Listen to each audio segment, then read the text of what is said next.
Welcome to Daily Gaming. We're going to kick it off with some PlayStation news.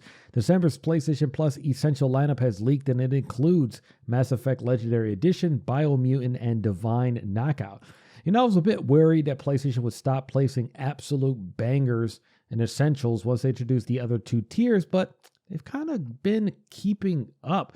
I think at some point it's going to have to dry up, but hopefully it doesn't go too extreme, the way of the usually disappointing games with gold lineup over on Xbox. And speaking of disappointment, they released their latest lineup for what at this point should be called games with aluminum foil, because these games are not very good. Colt Canyon and Bladed Fury, which honestly both sound like Android games. Look, this kind of is getting embarrassing. Actually, I can't say it's embarrassing at this point. It's beyond embarrassing. And I understand you have Game Pass to fuel, but this is pretty bad, especially when you remember that December is the month of Christmas. At this point, Xbox should just consider shutting this down. It's really funny how one company could have the best deal in gaming and simultaneously one of the worst. Now, staying on the subject of Xbox, Serbia has unconditionally approved Microsoft's Activision Blizzard acquisition, making them the third country to do so alongside Saudi Arabia and Brazil.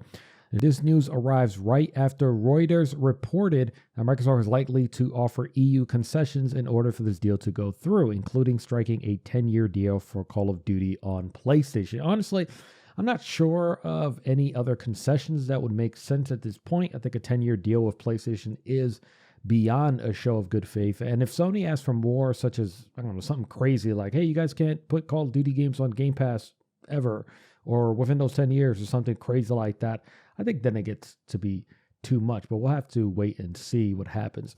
Yesterday, Nintendo debuted a brand new trailer for the Super Mario Bros. Film that featured the voices of Anya Taylor-Joy's Peach and Charlie Day's Luigi.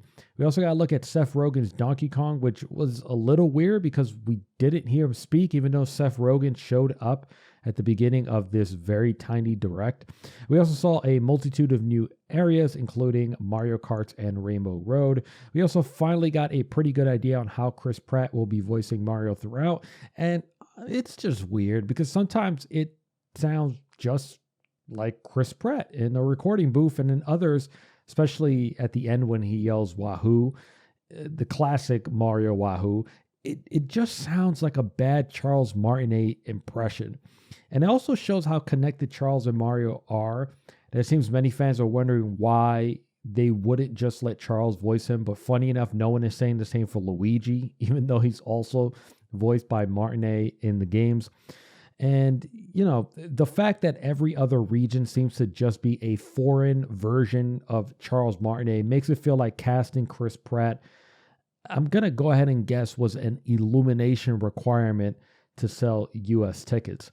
Now, a synopsis of the film also leaked alongside some new posters, which reads, quote, "The movie tells the story of two Brooklyn plumbers who are brothers and best friends, Mario the brave one with the let's-a-go attitude, and a perpetually anxious Luigi who would prefer to go nowhere." That's what I'm talking about, my spirit. That's my spirit guide right there. We opened with the Super Mario Brothers reckoning with their struggling plumbing business and wind up in a whirlwind adventure through the Mushroom Kingdom.